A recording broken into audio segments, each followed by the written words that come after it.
नमस्कार मित्रांनो, आज आपण करणार आहोत फ्लॉवर आणि बटाट्याची भाजी। यासाठी लागणारे साहित्य आहे पाव किलो फ्लॉवर, एक मोठा बटाटा, 10 ते 15 लसणाच्या पाकळ्या, 8 ते 10 हिरव्या मिरच्या, जिरे, हळद आणि मीठ। फ्लॉवर जास्त बारीक चिरायचा नाही, मीडियम साईजमध्ये फ्लॉवरचे काप करायचे। बटाट्याचे सुद्धा मीडियम साईजमध्ये काप करायचे। आता गॅसवर कढईत 3 टेबलस्पून तेल गरम करून घेऊया। त्यामध्ये धुवून घेतलेले फ्लॉवरचे काप घालूया। मध्यम आचेवर फ्लॉवरचे काप परतून घेऊया।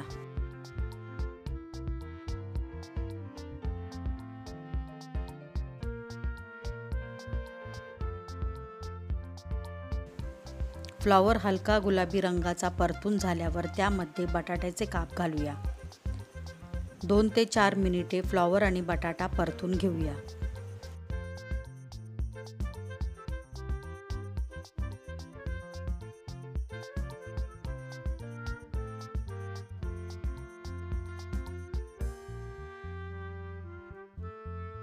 बटाटा सुद्धा हलका लाल रंगाचा झाल्यावर एका प्लेटमध्ये फ्लॉवर आणि बटाटा काढून घेऊया।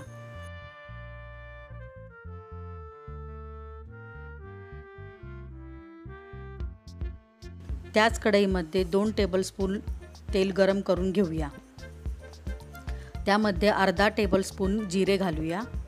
जिरे तडतडले की लसणाच्या पाकळ्या टेचून घालूया।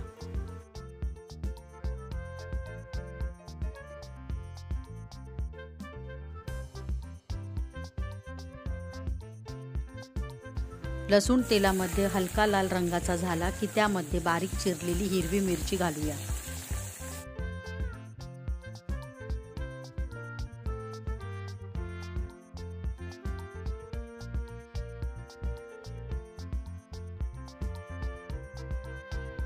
मिरची परतून झाल्यावर त्यामध्ये अर्धा टीस्पून हळद घालूया।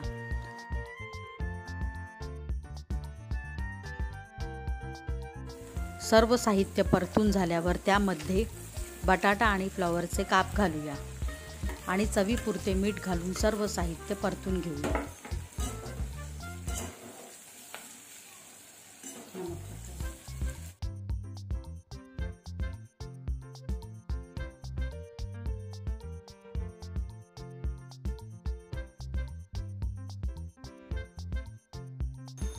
आता कढईवर झाकण ठेवूया।